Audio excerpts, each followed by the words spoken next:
join me in the Pledge of Allegiance? I pledge allegiance to the flag of the United States of America and to the republic for which it stands, one nation, under God, indivisible, with liberty and justice for all. Thank you. Welcome. Okay, public notifications, meeting to be published. All right, we have for approval the November 1st minutes. Anybody have any comments, corrections, additions? No. Do I have a motion for approval? So moved. Second? Second. Any dissenters? With no dissent, approved? Okay.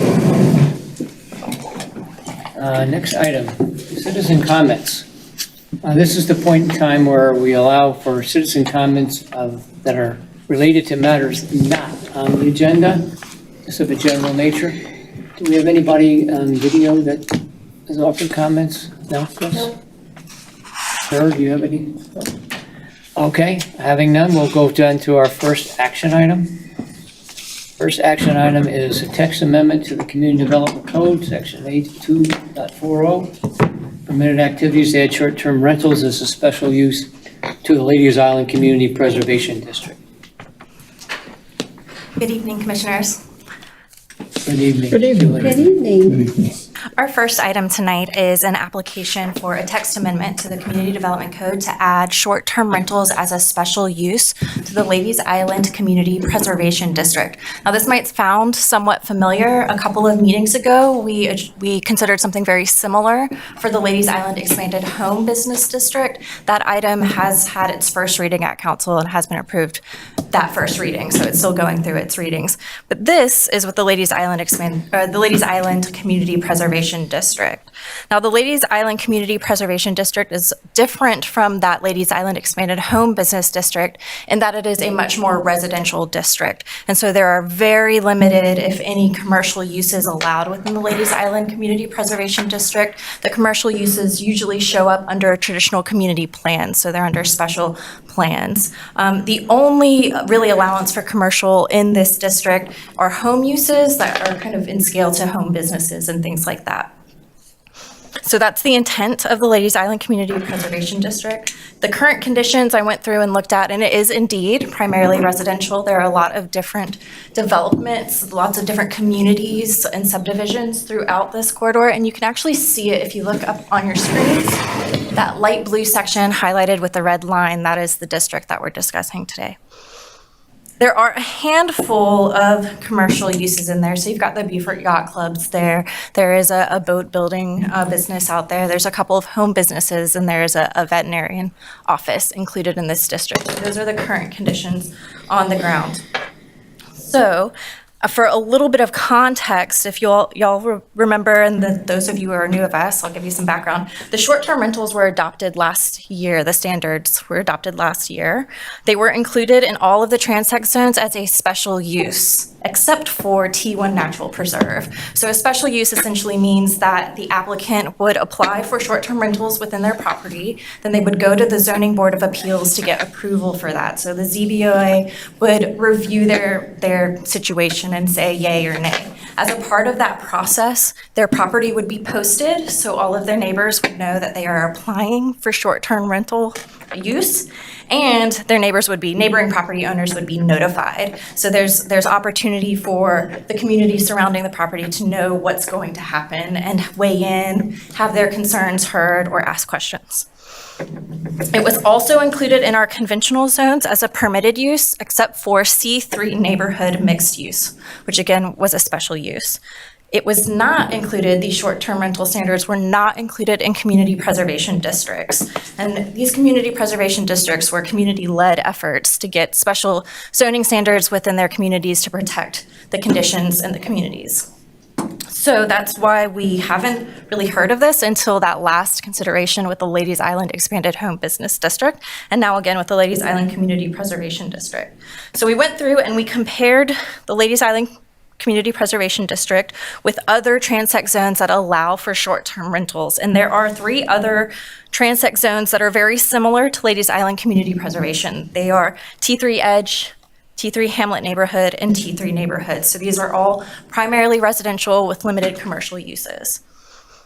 So with that comparison, having a pretty similar allowances and similar transect zones to the Ladies Island Community Preservation District, we felt that it's pretty similar and it's appropriate, an appropriate use, special use within this district.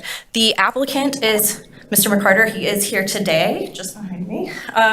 He owns property at 2 Blythewood, and so there is a single-family detached home on that property, which he hopes to use as a short-term rental. This item was taken to the Ladies Island Community Preservation Committee in November, and it was not opposed at that meeting. So there weren't any issues brought up there, and I'd be happy for Commissioner Hincher to fill anyone in if there's any questions on that. But ultimately, staff recommends approval of this application, and we do also recommend considering adding short-term rentals, if this is approved, to the Ladies Island Neighborhood Activity Center and Ladies Island Professional Office Districts. Both of these are the only other Ladies Island Community Preservation Districts, and they're much more intensive than the 2 that we're already kind of considering. So it would make sense to include them in this. And they'd also be special. It would also be a special use, yes. Questions? I'm not familiar with the process that you were talking about going through the Board of Zoning Appeal. Why is that, or can you explain a little bit about that? I'm not against this project, I just want to understand it. Yeah, I can give you some background on it. So the way it works now and will work in the future is applicants come to the staff review team. We go over some basics, make sure they've got all the things that they need for the process, and then they get into the Zoning Board of Appeals process. So they put in an application to that in order to get to use this special use. Now the timeline, how long those applications take, it's a couple-month-long process from staff review to Zoning Board of Appeals, right? Yeah, Zoning Board of Appeals meets once a month. So, as long as they start with the staff, then they can get on the next CBOA meeting. And there are public notice requirements as a part of that because it's a public hearing. So the surrounding property owners have to be notified via letter that this is happening. And the property itself is also posted. So a sign will go on the property. So anyone passing can see the sign, get the information they need, contact us to learn more. Because, if I may further, it's becoming quite popular now in other areas and municipalities at the same time. I can see possibly you being totally overwhelmed by appeals all the time on this. Is there not a consideration, or at least look into the possibility of not having to go through an appeal process for that? That you can do it in this district and you can't do it in that district, or what? What are your thoughts on that, Rob? Yeah.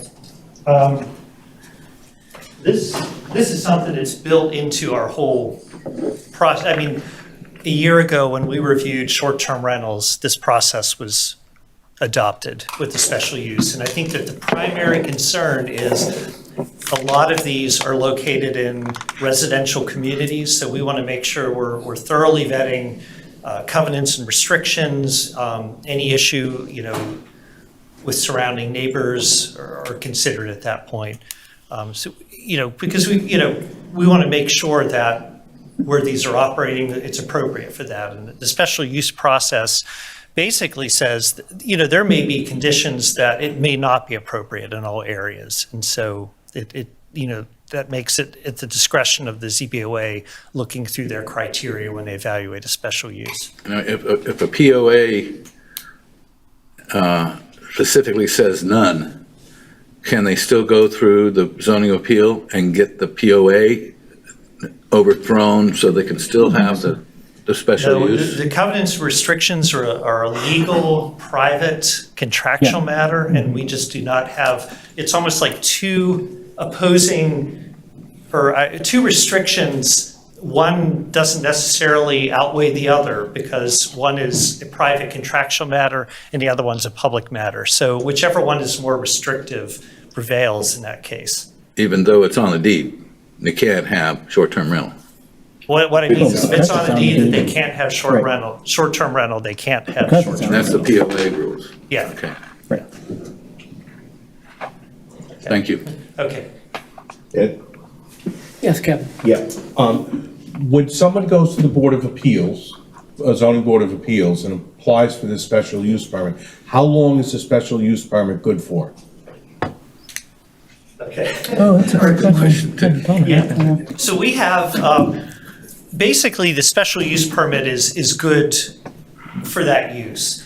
So if it goes away, if the short-term rental goes away for a period where they lose their grandfathering, then a new person would have to reapply.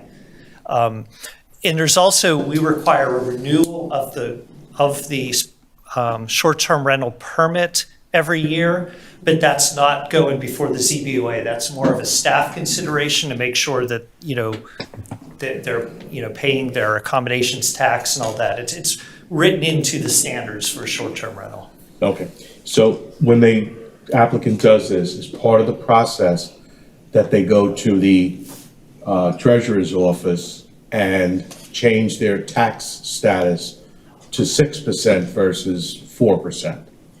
Yeah, I mean, all of that is, there's a business license component to this. There is a building, right now, building codes is requiring these units to be sprinkled, that, because of international building code. So there are a lot of different parts to this whole process that we're kind of in the front end, safeguarding to make sure that it's consistent with the neighborhood it's serving, that the residents are aware. And so we have that process built into short-term rentals. Well, I think that we have to go further than that, because we're running a county here, and we can't have somebody paying tax at a 4% rate, meanwhile they're running business out of their house. And they should be paying at a 6% rate. It's a big difference. So. Yeah, and I didn't say that. No, I know, but I'm just Yeah. saying that there is more. The other Yeah. thing is sales tax. Do they have to collect sales tax? That's part of them getting a business license?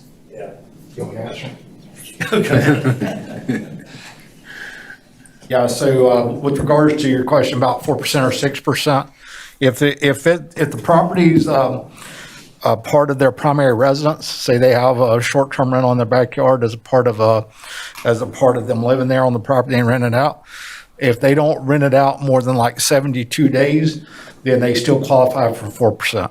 So that's the state law that we have to follow. With regards to sales tax, they do not have to necessarily collect sales tax, but they do have to collect both state and local accommodations taxes and send that to the county. So we get our accommodation taxes off of that. In addition to that, whenever they do a short-term rental on their property, if they do it for 7 days or 2 weeks or whatever, then all the FF&E inside the dwelling is taxable as personal property taxes. So they pay personal property taxes on all of the furniture and fixtures and equipment inside the unit and that's calculated by the auditor and taxed by the treasurer. So, and then they have to have a business license on top of that. Thank you, Mr. Greenway. For the record, that was Mr. Eric Greenway, the Excellent. administrator. Merry Christmas. Any other questions? Ed, I have a quick question. We've often talked about minimum days of stay and maximum. So in what I read, maximum's like 29 days. So Mr. Greenway, 72 days overall in a year, I don't know. What's the minimum? So the issue in my neighborhood where it's come up is that it's a minimum.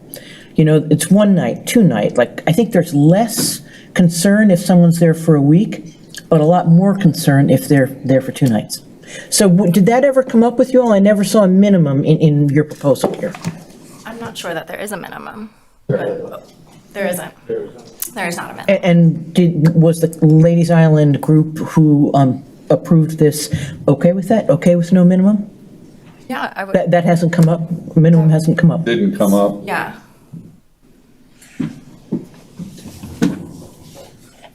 And I think the intent of short-term rental is those shorter stays, which is why there's that maximum included. You mean short, meaning a week? Is that what you're implying? Or a weekend. Or fewer. That could be a weekend. Yeah. Be an Airbnb. Right. Well, that's what, I mean, this is what I think is going to swamp us. I mean, I think, so I agree with Kevin here, this is really going to become a huge deal.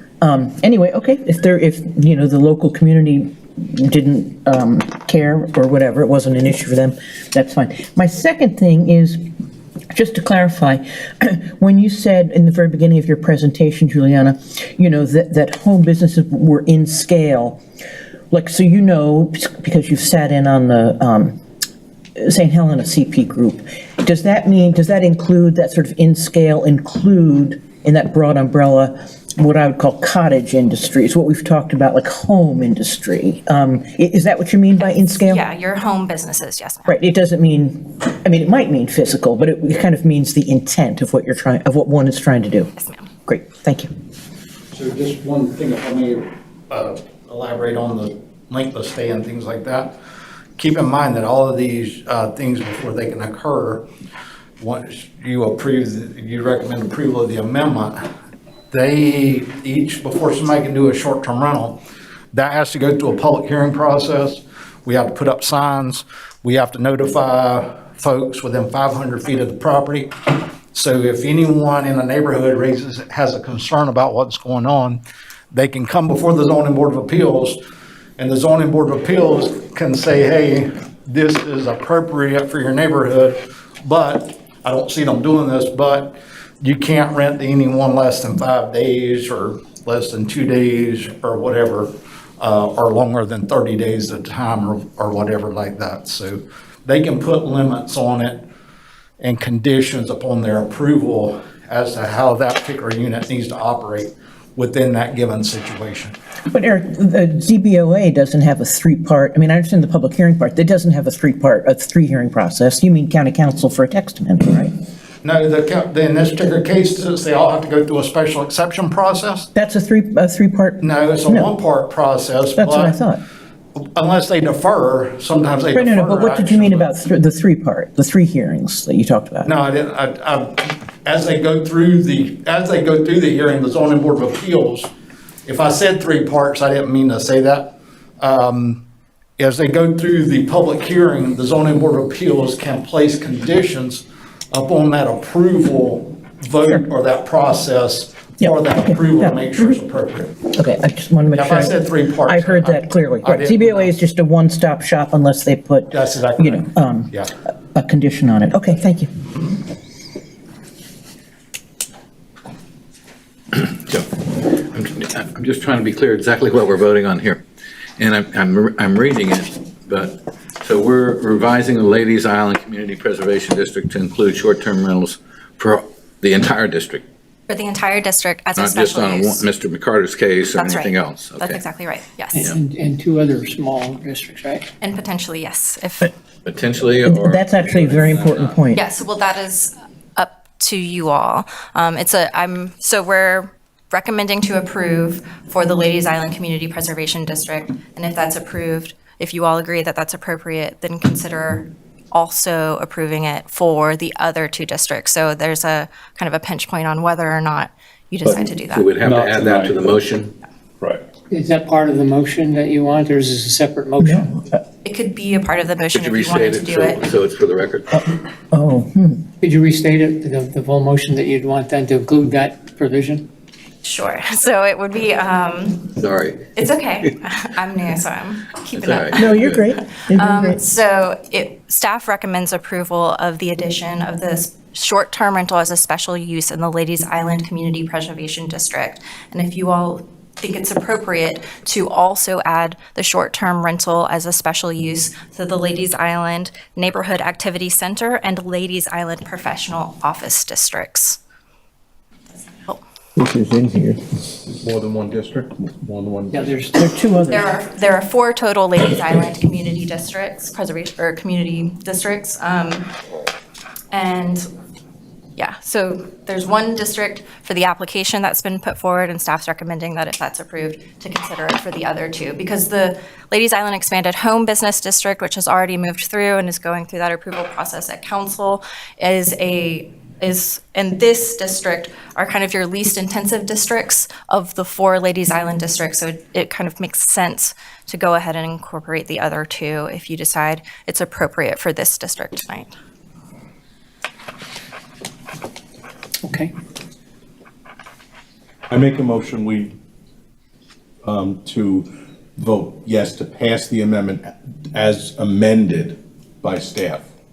Okay. I'll second it. All right. Any further discussion? That means that we're blanketing doing these other 2 districts. I Correct. mean, I physically have not visited them, so that would be my concern. I feel it's a little bit of uncertainty and not overreach. I understand your point of view, but as I say, I think it's a lot at us at one point, and I'd like to do it incrementally. Okay. Any other comments? All right. All those in favor of the motion as stated with amended, raise your right hand. All those who approve? Okay. We have all those that don't approve. All right. We have 2 not approved. Did you get that down, Chris? I did, thank you. The motion passes. Thank you. All right, what do we got up next? Okay. Next one we have is a zoning map amendment, zoning request for 6.55 acres, 28 Buckingham Plantation Drive from T4 Hamlet Center open to T4HC-O to T4 Neighborhood Center T4NC. Those acronyms are killing me. All right, tell us some more. So our second item tonight is a rezoning request or a zoning map amendment for a 6.55 acre parcel located at 28 Buckingham Plantation Drive, and it fronts Bluffton Parkway as well. The applicant is CARMEN MIHAI, and apologies if I'm mispronouncing that. And the applicant is being represented by Michael Cronimus. So that was how the application was submitted. Now, the current zoning, as you mentioned, is T4 Hamlet Center Open, which is a subgroup of T4 Hamlet Center. T4 Hamlet Center is a medium-density residential type district. It creates walking and biking connections, and it's appropriate for more rural areas. The open little subzone that's on there, making it T4 Hamlet Center Open, allows for more retail and service uses that are in character with that scale of residential development.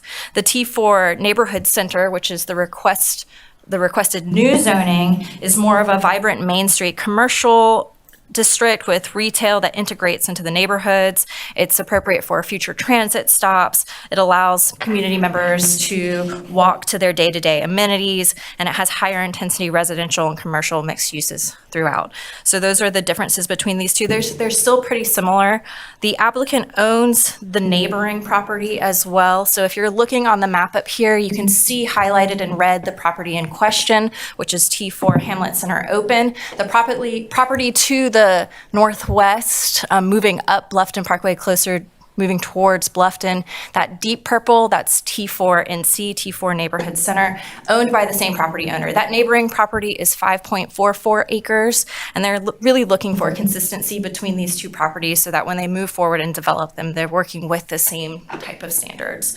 Now, as far as our 2040 Comprehensive Plan future land use map goes, this area is a urban mixed use zone, which the requested zoning is appropriate with.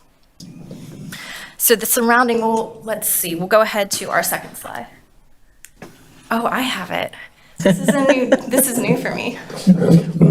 Okay, so this gives you a little bit bigger look at the surrounding area. You can see those surrounding zoning uses. So again, that dark purple is the requested T4 Neighborhood Center, which is right next door to the property currently zoned T4 Hamlet Center Open. Across the street, you have Edgewater apartment complex under T4 Hamlet Center Open, that purple stripy area.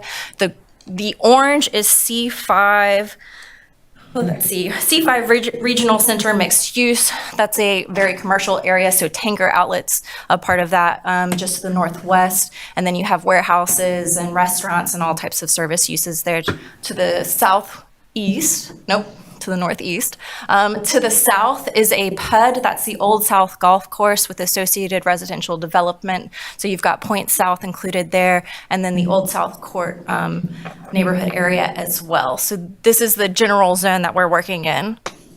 And it's a pretty commercial portion of the corridor right there on Bluffton Parkway, so it does seem appropriate that we would zone it to the T4 neighborhood center from that T4 Hamlet Center, which is kind of more of a more rural, more appropriate for a rural area.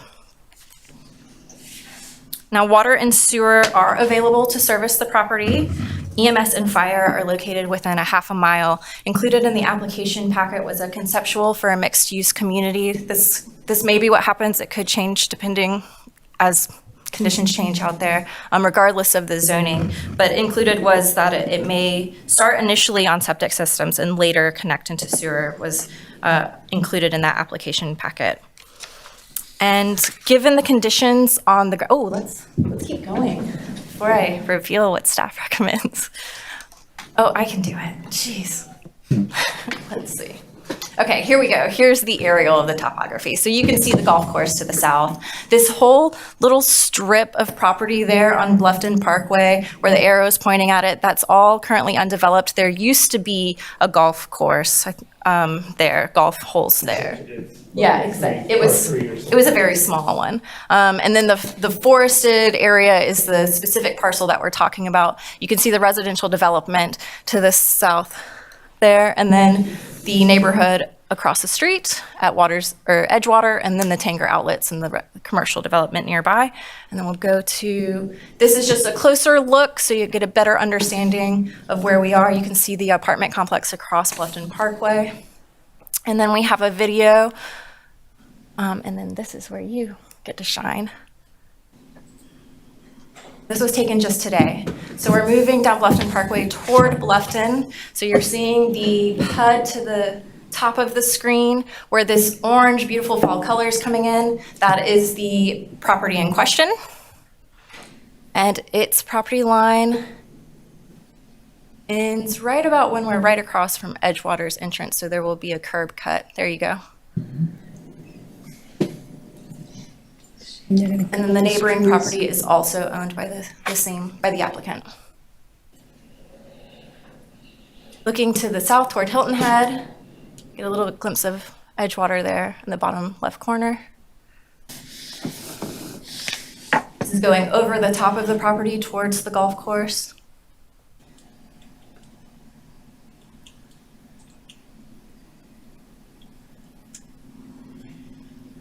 And then looking at the property from the golf course, so where all those orange trees are, the property towards Tanger outlets, and then flying over Bluffton Parkway, the opposite direction that we started.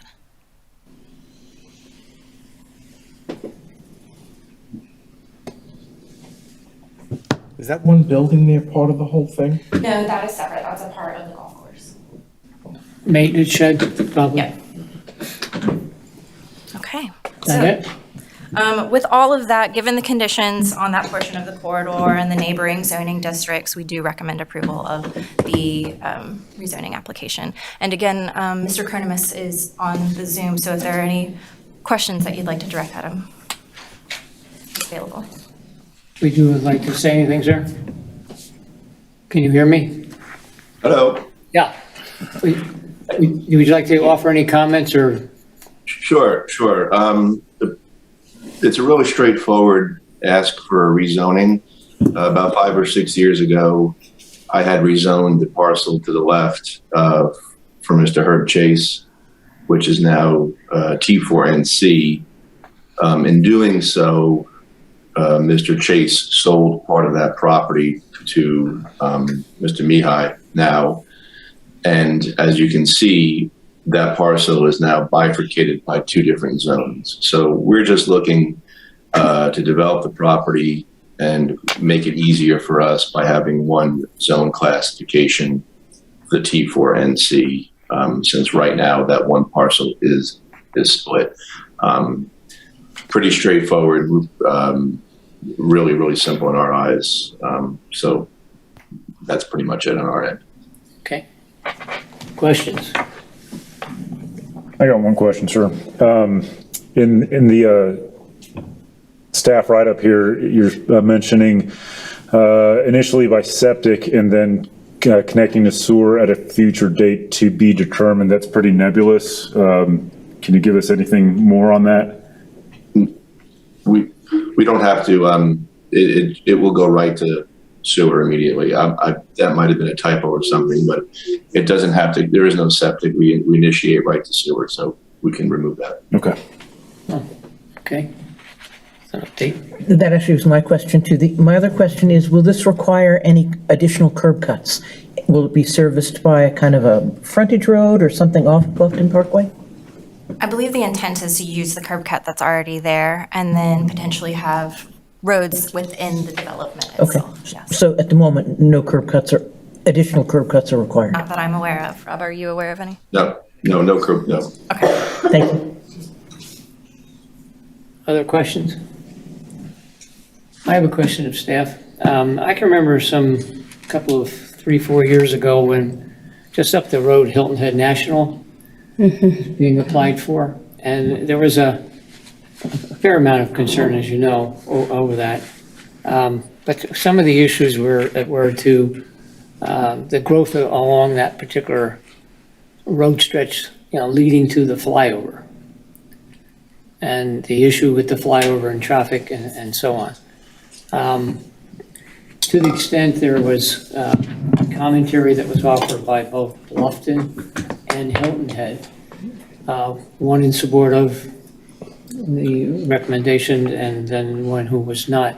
So my inquiry really to staff is, as this goes forward, should it go forward, is to touch base with both of those communities, since it is on their borderline and it has some impact to their community and potentially infrastructure roadway, since more traffic will be on that road.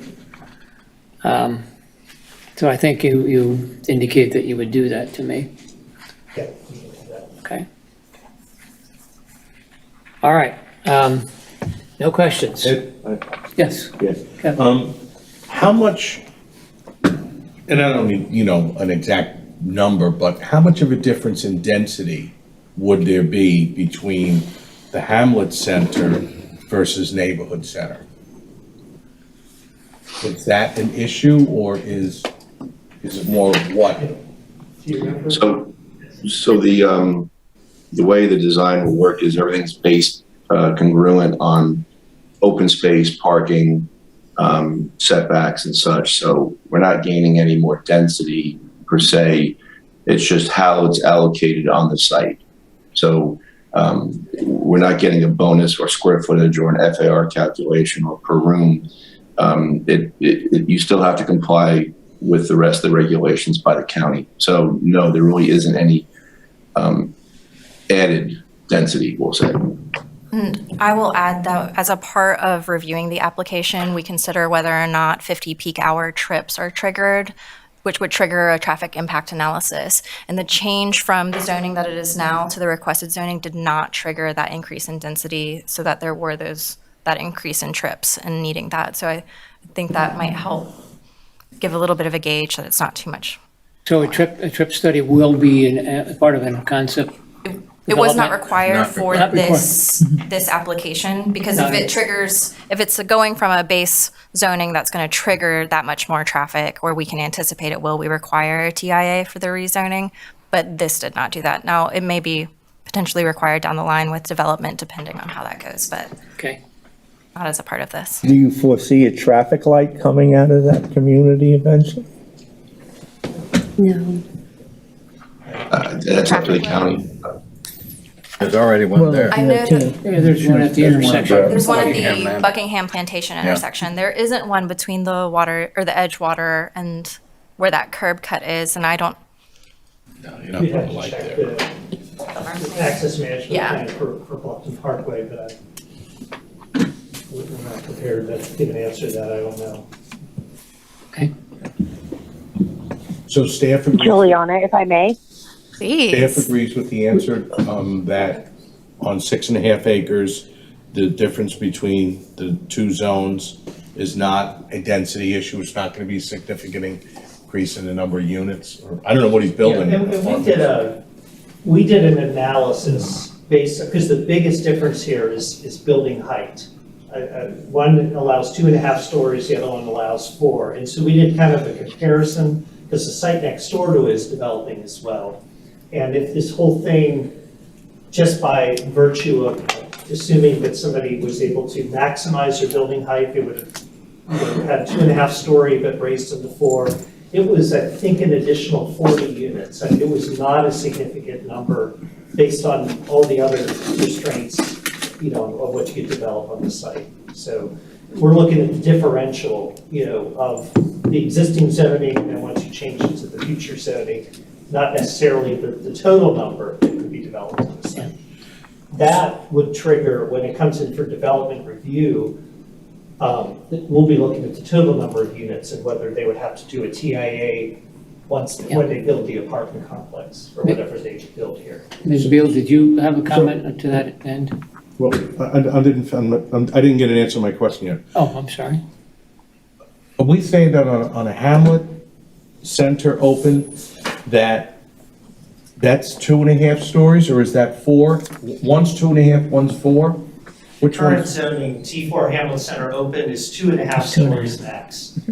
So it means the third story would have to be something where it was in a dormer, or, you know, it's partially a sloped roof. In T4 Neighborhood Center, it's 4 stories. And that's really the biggest difference between these two districts. It's a big But if you look at the entire site, they own the one next door to it, and then this one, and, you know, if you calculate what could be developed on that, and then adding those additional 1.5 stories to this half of the site, I think we got somewhere in the neighborhood of 40 additional multifamily units, which would not trigger a TIA. Is that just on this site, or the total Just on this zoning site. area, just this site? Okay. But that's a lot on 6.5 acres, 40 units additional. I mean, I don't Yes, know. but we have specific in our ordinance asking what triggers 50 peak hour trips. So there's the ARMS manual. Oh, I'm not questioning that at all, yeah. Oh, no, yeah. but that's why we didn't require a TIA Yeah. with this. Right. Did Jennifer want to speak to, I'm sorry. Yeah. Jennifer, did you want to speak to this? Is she on the Somebody. online? I'm not sure if it was Jennifer, but Oh, it it was was Brittany. Brittany. Oh, it's Brittany. Yes. Brittany. Go ahead, Brittany. Hi, I'm Brittany Fields. I'm the Beaufort County Capital Projects Coordinator.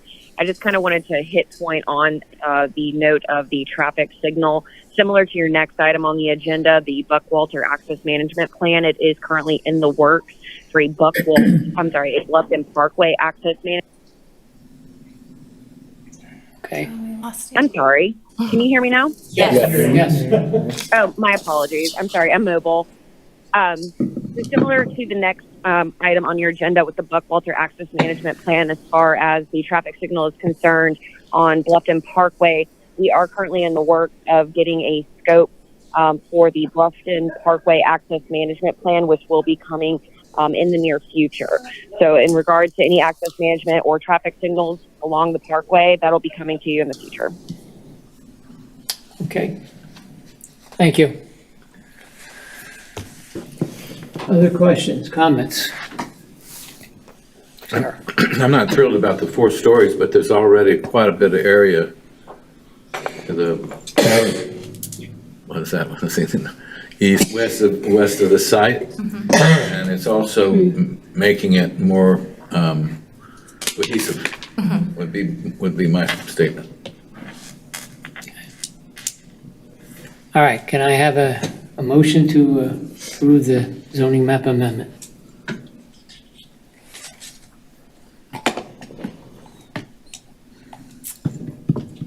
Okay, can I have a motion to not approve the zoning map amendment? I'll give you a motion to, I'll make a motion to not approve the zoning change amendment. Do I have a second? I just want to say one thing before we vote. What we need, I mean. We haven't had a second okay. yet. All right. We don't have a second, and the motion doesn't stand forward. We'd have to go forward for another motion Or what we do if we can't make, we don't make a motion at all? It doesn't get seconded and it fails. It just. Can I have a motion to, again, either approve or, well, we have a motion to disapprove. Can I have a motion to approve? We didn't have a motion to disapprove because there wasn't a second, correct? No, it wasn't a complete motion, no. Okay, so I move that it be approved. We have a And second. we'll have to state exactly what we want here, but as staff prefers. Do we have a second for approval? We have a second for approval. All right, are there any further comments before we vote? Oops. I just want to say that we need more apartments for people, like, for working people, and that's one of the reasons why, I mean, rents are so high, and maybe with more apartments, rents will come down, but we really need housing for the workforce around here. And that's my point, that's what I want to say. I strengthen what you just said, especially in Bluffton. Yep, that's what this is. Any other comments before we vote? All those in favor of approving the zoning map amendment as requested, raise your hand. You got that, Chris? All those who don't approve? Don't approve, the motion for the amendment passes. Thank you. Thank you. Good discussion, by the way, very good discussion. And points on both sides. Okay. Next item. Text amendment to the Community Development Code, future signal locations to update the Buckwalter Parkway access management standards. Okay, this is yummy. Go ahead. All right, Stay so the third item that I'll be presenting to you all tonight is updating our Community Development Code, Appendix C, Division 4, Buckwalter Access Management Standards, specifically the future signal locations portion of that section. So at the back of our CDC, we do have several access management plans and access management standards, rather, for specific locations throughout Beaufort County, and the Buckwalter corridor is one of them. So back in 2007, a access management study was done on this corridor, and it was done by SRS Engineering LLC, and it was adopted the following year, and that's where our standards came from that are in the CDC. Since that date, 14 years ago, there's been a lot of changes, and Beal Engineering has come in to do the necessary analysis of those changes and make any necessary updates. So this is the scope of the study that's before you all tonight. For me, it's the left side of the screen, so above the legend, that's 278 down to Bluffton Parkway, there on the right side of the screen. You're passing by the Buckwalter Town Center. You're passing by the Woodbridge area. There's the Berkeley Place, I believe, is there with the cinema. So that's this stretch of Buckwalter Parkway that we are talking about. And Beal Engineering went in, looked at existing and planned developments on this corridor, existing and future traffic patterns, and crash history to make recommendations for changes. And the only thing that we are changing as a result of those recommendations are our recommended future signalized locations. So these are the intersections that we think will need to have signals and the appropriate spacing for them. The spacing didn't change. It's still recommended that we stick to 2,000 feet apart for our recommended signalized intersections. This is from 2007. The aerial is not from 2007, so you're going to see the same development across both images. But these are the 5 recommended future signalized locations on this portion of the corridor. So you have the signal at US 278, you have the signal at Cinema South or Pinellas, you have the signal at Ludlow Street, you have a signal which does exist today at the Buckwalter Town Center South, and the signal at Bluffton Parkway. So those were the original future locations that are included today in our CDC, and it's recommended that we change them for the updated conditions to these here. So you've got the biggest changes are we're moving Cinema South to Cinema North. So it's just shifting north. I can move back and forth between this if this is helpful. You guys let me know if this just makes you easier. That is helpful. Yeah. Moving further down the parkway to where Ludlow Street is, we're moving it again north to Mott Parkside, or Mott Street Parkside. So it's right across from this residential entry onto the parkway. And then, so it's aligning that a little bit better. Then we're moving, let's go back. We're adding one at the Kroger Fuel Drive when you're starting to approach the town center. And we're keeping the Buckwalter Town Center South, keeping the Bluffton Parkway, and then it's updating to put the Lake Point and Parker's Drive existing signal on there. That one is existing, so that's not our recommended future location. It already exists. All of the other access points would be right in, right outs. That's the recommendation, and that is pretty much aligns with our original plan back in 2007. And the same distances for access, everything else stays the same. This is really what is being recommended to change for these updated conditions. The October public facilities, or the meeting in October for the Public Facilities Committee and for County Council did review this, just for background, and both voted to approve. And then it came back to us because it was realized that this would require a change to our Community Development Code. And we, of course, oversee that, and so wanted to make sure that you all had an opportunity to review what changes were being recommended to that portion of the code. We do have Jennifer Beal available and Ms. Fields for questions, because I know there could be some more detailed questions needed. But we do recommend approval of changing those future signalized locations to be more cohesive with our current conditions on the ground. So I open it for questions, yeah. Can you leave that map up there, though? Sure. And which ones, where are the lights currently? 278 and? Yeah, so 278 is a current light. Yeah. The Buckwalter Town Center is a current light. The Bluffton Parkway is a current light. And if I move one more, where Lake Point has access to the parkway and the Parker's just across the way there, that's also a current There's light. 1, 2, 3, 4 lights now. And so the recommendation is to add 3 more. 3 more. Yes, sir. All right. Well, let me, No, we're adding 2 if I more. can jump in real Or quick, 2 more. fast. Yeah, go for it. To clarify that, there was in the 2007 plan, there was another traffic signal planned at Innovation. It has not been installed yet. And what we're doing is basically shifting, so 5 locations between 278 and the Parkway, well, really 6 if you count the 2 ends. And you're basically shifting the Pinellas, Ludlow, and Innovation locations north. Right. In this, so you're not adding any new signals, you're just shifting their locations. Okay. So we're not adding any. Is that what I heard? Can you flip back? No, the No, the one at Mott, So this is the current proposal, right? So there's 2 lights proposed between 278 and Bluffton Town Center. That's the current proposal, is that correct? There's 3. And you might be missing one. Yeah, it sounds like I am missing Innovation. It was at the Cinema South, and then at Ludlow, which is, if you can point that out, Juliana. Yeah. So, And then there's another one at Innovation that sounds like that one's not on that map. So between Ludlow and the BTCS is Innovation. It should just to the right for me of where Kroger Fuel Drive is. So if you go one Okay. intersection over. so your previous graphic is incorrect then, is that? Sounds like, yes, I missed Okay. Innovation, yes, sir. Okay. So there's basically 2 lights being added.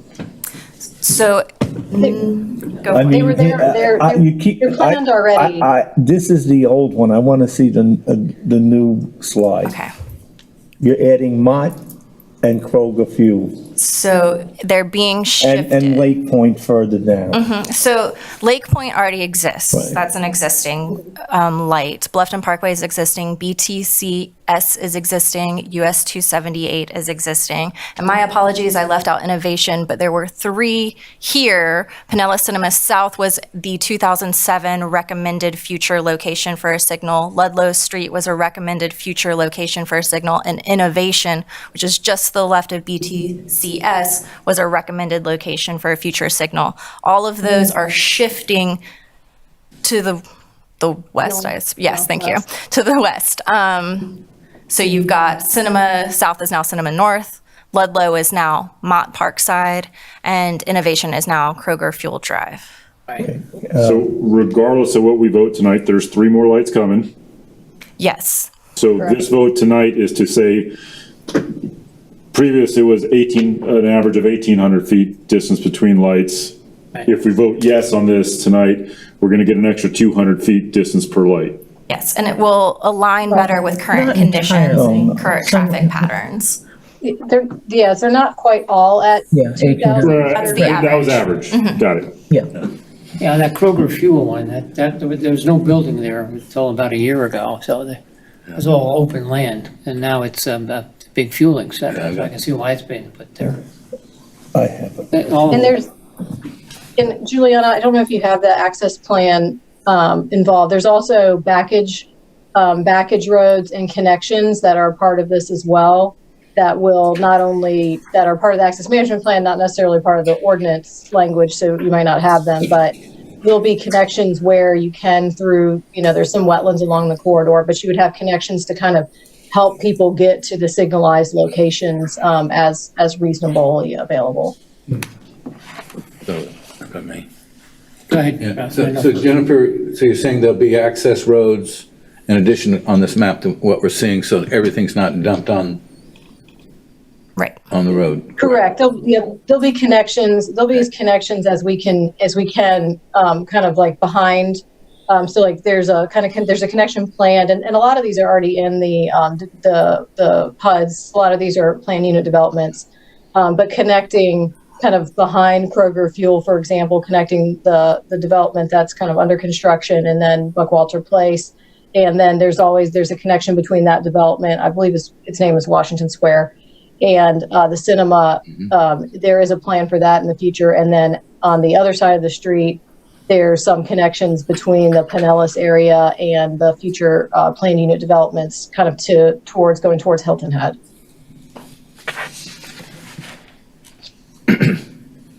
Mr. Chairman. Ed? Okay, Yeah. I'm sorry. Yeah, Jennifer, it's Kevin. Okay, so 278 Bluffton Parkway, both lights stay the same, they're already there. BTC is already there. You're gonna shift Pinellas, that makes sense because that's where the intersection is. I live over this way. And then Mott Parkside makes sense because that's where the actual intersection is. The one I question, and I'm just saying this as a resident, not as a traffic expert, is the Kroger one. Because the people going into the Kroger one are gonna be coming from 278. There's other gas stations, there's 2 other gas stations that would pass on the right-hand side. So that would be the only one that I would question as to, is it needed? And that The one others all is make sense. And that one would be not necessarily, it wouldn't be into the Kroger, and we might be just using terminology may not be the best here, is that it wouldn't be necessarily into the Kroger Fuel itself. It would be into a road that would then connect behind the Kroger Fuel to kind of go then north-south or east-west between the planned unit developments there. So it would actually become, instead of being the right in, right out it is today, you might have it maybe next to that, and it would be more of you'd make it a real intersection. And just note, this takes into account not only current development, but foreseen development that we know is in the works. So we do know that the tract north of the Kroger Fuel is currently planned to be developed. So that would give them, along with the Lord of Life Church, another intersection. Mm-hmm. And Lord of Life is on the other side of the street. Well, when you finish this one, I certainly hope you move down to 170, because that's a corridor that needs to be looked at really closely as far as where the lights are. What lights? Because people just gotta bite the bullet. It's not a 60-mile highway. Lights cause accidents. Okay. Every day there's an accident on there, every day. You're right. It's actually corridor. 170 is currently under Do we have review another right now. question? We are Good. I patiently wait to hear the results, Jennifer. we're currently under design with AECOM, and we'll be bringing those forward to you shortly. Good. If I may, where is the school on this map? Well, it's way off to the right. Yeah, Further down. the school's complex is School's 2 not miles involved. down. The school's not involved here. I just wanted to check that, that was number one. Do the developers that are reaping the benefits of these lights, paying for these lights? That's a great question. I know that as a part of our access management standards, it's kind of required as you're developing along the way, but I don't know who pays for it ultimately. Well, I'd like to know that. Does either the county or Who's paying the bill county here? And all these developers Well- are reaping the benefits, and they should pay for those lights. So I guess kind of stepping back 1 minute, we do, a traffic signal does need to be warranted before it's installed. And so if a number of these developments do already have traffic studies that have been completed, but as they move forward, I believe the county would request that they would do some sort of traffic signal warrant analysis for new developments on the corridor. But I don't know, Brittany, if you have an answer. I don't know the exact answer to your question, Randolph. So there are optional funding sources that come out of our road impact fee. However, we are speaking with the developers and ensuring that everything is in line when it is warranted that the signal goes up and there is no delay.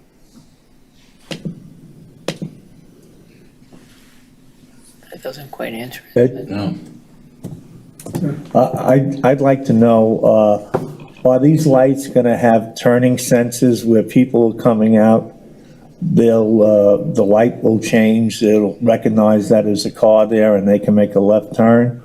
Or what I would really prefer is every one of these lights be in sync, where you're not going 1,800 feet and or yards and getting stopped at the next light. Thank you. That was one of the questions I asked when they put the light in at 170 and Bluffton Parkway and the one outside the Bull Hill gate. I asked them, will they be in sync so the people coming down 170 will be stopped at a light and then it turns green, will they be able to continue on? And they said yes, and that's not the case. Lights should be in sync. If you're doing the speed limit 45 miles per hour, you should be able, once you hit one green light, continue on all the way through to 278. Now, I go to Kroger's a lot, and when I go to 278, I go down to the Publix light and make my turn to go to 278. I don't think that's much of an inconvenience. So, I just feel that if we're gonna put all these lights in, they should be in sync. Will they be in sync? I'm asking a question.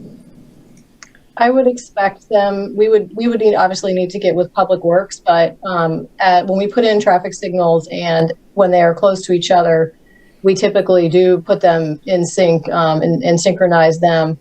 You would have to consider, so like US 278 is synchronized, so you'd have to consider how you would necessarily tie into that, if you tie into that system or if this is a different system. But typically as traffic engineers, we try to synchronize, if they're close enough, we try to synchronize them for efficient traffic flow. Well, I'm asking, will they be in sync, not try to be in sync? I think they should all be in sync, and I think that should be part of this plan, that they're in sync. So that is an assumption as part of this plan, yes, that they would be synchronized. How they're synchronized would need to be determined exactly. Standards, we know how that. All right, thank you. Any other questions? You have one more question? Are there any pedestrian crossings? What happens to a human being that wants to get from one side of the road to the other, or a bicycle rider? They would be able to, when the signals are put up, which as I said, they need to be warranted, of course, that there would be controlled pedestrian crossings at those locations. Well, that one is in sync. Okay. We don't have to guess or make a motion of that. That will happen, right? Yes, they would be full intersections with crosswalks. Okay. So you would be able to have controlled crossing similar to the current That kind of helps. signal. Then the lights will not be in sync if you do that. People should have to wait for the green light, not Have to walk to the grocery store. Are there any other questions?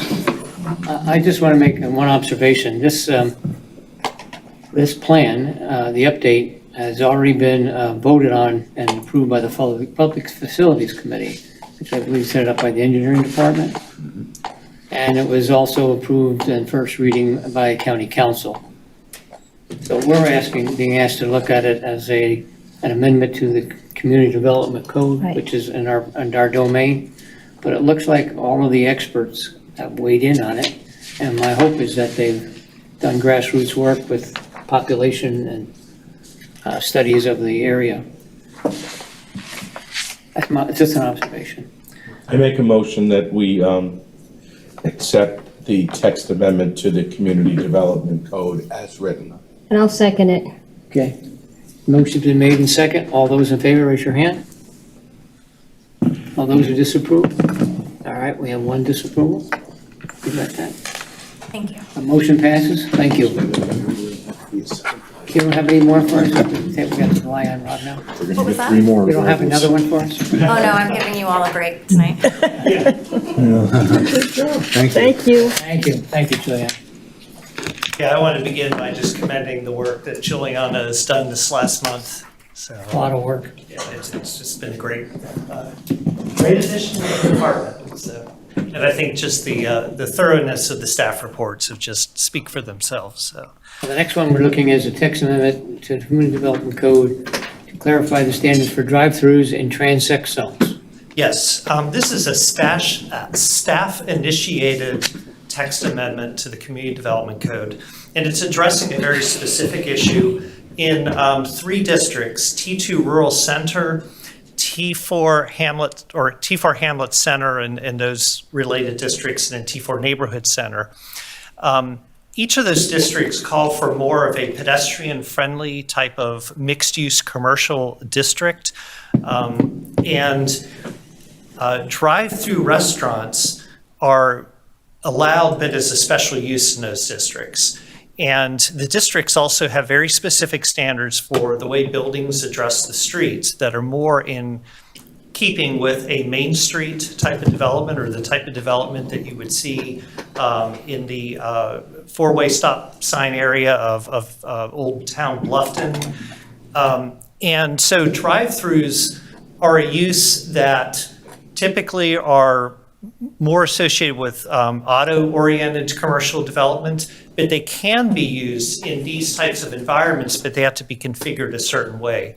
And so this language here is kind of clarifying the way that when people do propose a drive-through restaurant in this district, or any kind of drive-through, that it's configured so that the lanes that serve the drive-through are occurring at the rear of the building rather than wrapping around the building. Because if you have that, then you have the drive-through lane basically separating the building from the sidewalk, which is more of a suburban, auto-oriented type of configuration, where these districts are calling for more of an urban.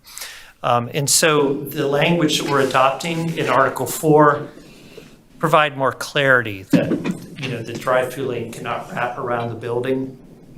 We also address things such as, and a lot of this has come through some other developments that we've reviewed recently and had some concerns about different ways of, understanding of what our ordinance spoke to with respect to drive-throughs.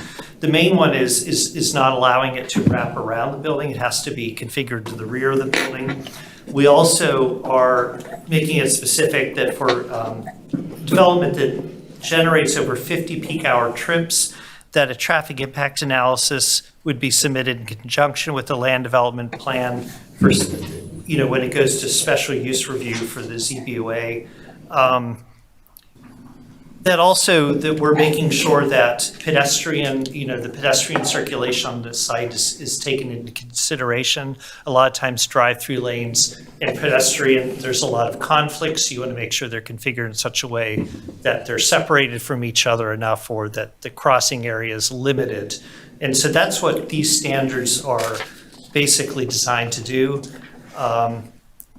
We believe that the current code has enough language that directs it, but it's not spelled out. And so what these standards do that we're adopting kind of spell out the way that we would like to see drive-throughs configured in these urban districts.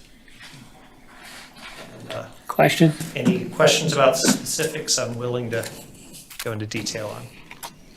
The only comment I would offer is that as you drive around Beaufort, Beaufort County, Beaufort, City of Beaufort, there are numerous drive-throughs, and they're not all the same. I mean, look at Chick-fil-A on Boundary Street, and then you have the Dunkin' Donuts, just a few places up that's kind of a wrap-around, drive-around.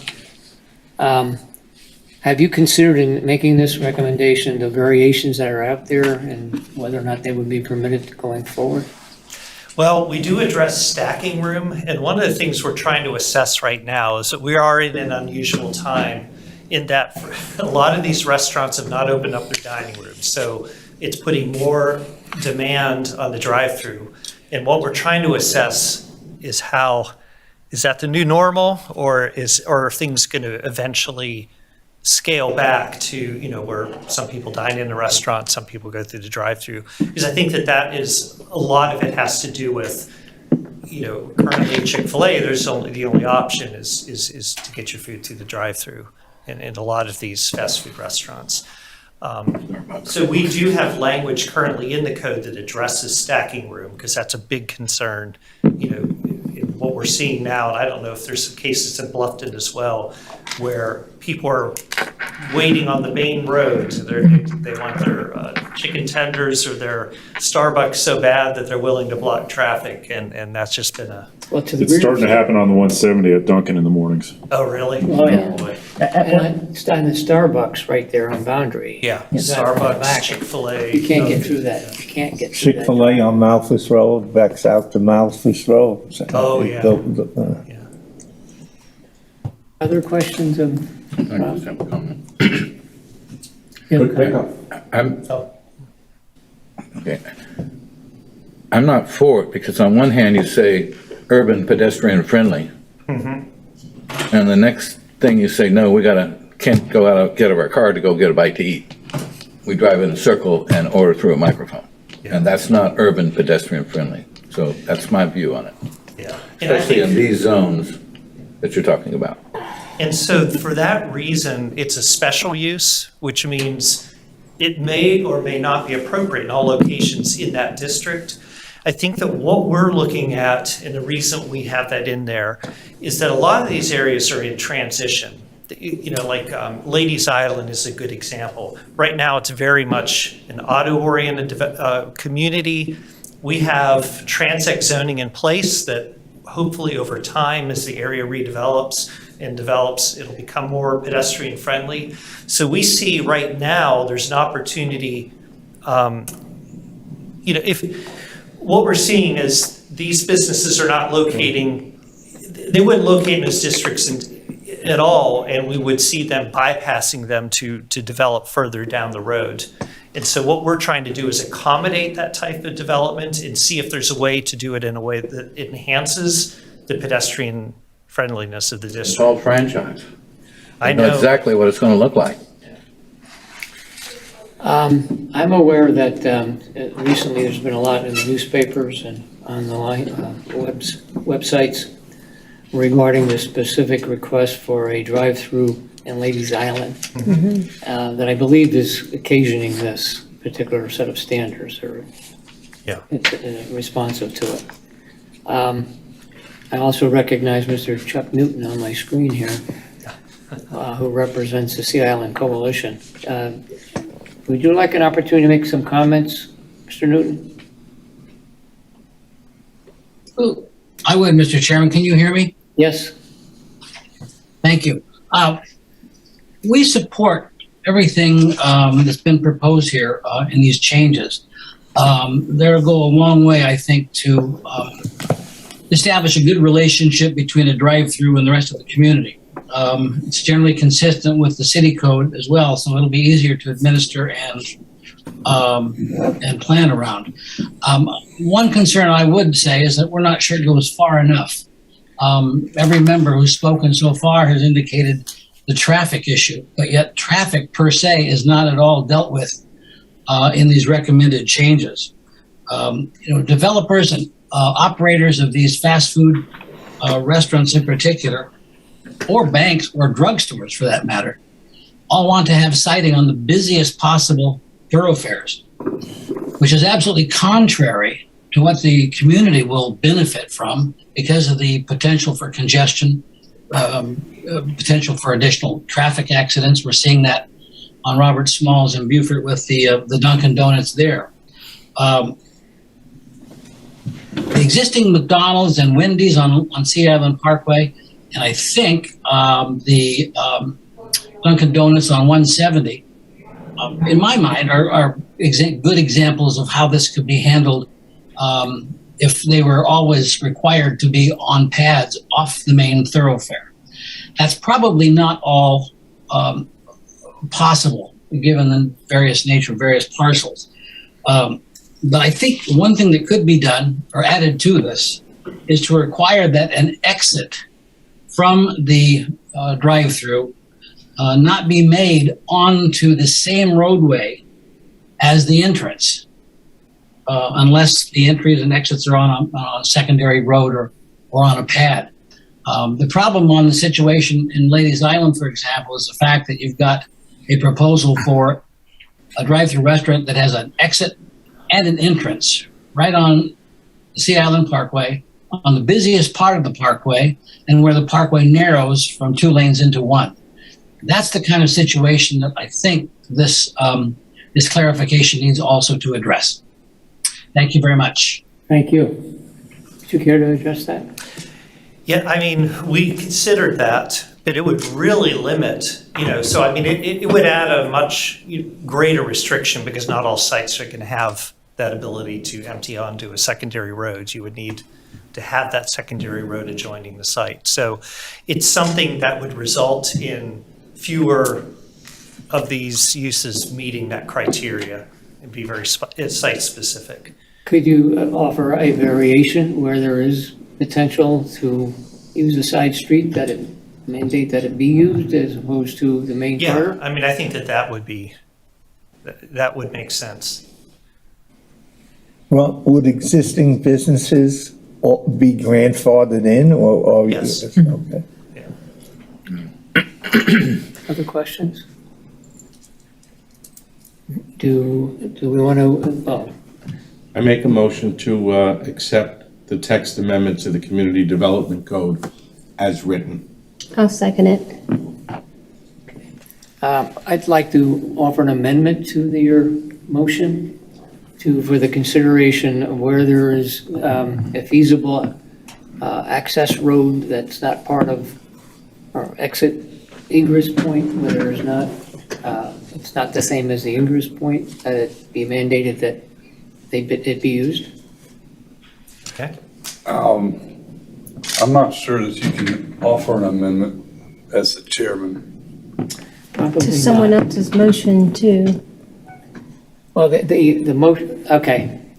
What I was trying to get to the Maker of the point. motion would have to agree to the amendment. Yep. Oh, I agree with the amendment, makes You need to sense. withdraw the amendment and restate it then. He's correct. Okay. Mark, you're correct. Kevin just got to restate his. Okay, let me Let me get the restate the point. motion then. I make a motion that we accept the text amendment to the Community Development Code as amended to include if there is a second access point that is a better fit, if you will, that be used. And I'll second that. Couldn't it be a bit simpler? Just, okay, your point, Kevin, is that the ingress and the egress cannot be to the same road. If they can change it. If they could change it, yeah. Okay. All right, all in favor of the motion as amended? All those opposed? All right, 2 opposed. Did you get that, Chris? All right, the motion is amended, passes. Thank you. All right, I think I don't really have anything to report. We had a nice conversation before our meeting. Just again, want to publicly welcome newest member Gail Murray to the commission. And welcome aboard. Looking forward to your future meetings with us. What district is she in? Absolutely. Where is she from? Well, there is. It's from Gerald Dawson's district. There is a Dale 5-mile Labico area? stretch of a roadway. Dale Labico area? That if Yes. you did All right. 35 miles Any an other- hour, which was supposed to be, Hang on a second. you made Frank? 5 miles. Frank? Are there any other comments? No, sir. Any other business? Hearing none, the meeting's adjourned. If you did 37, you got. Great job, Chairman. Oh, my gosh. But- Why did you get that in?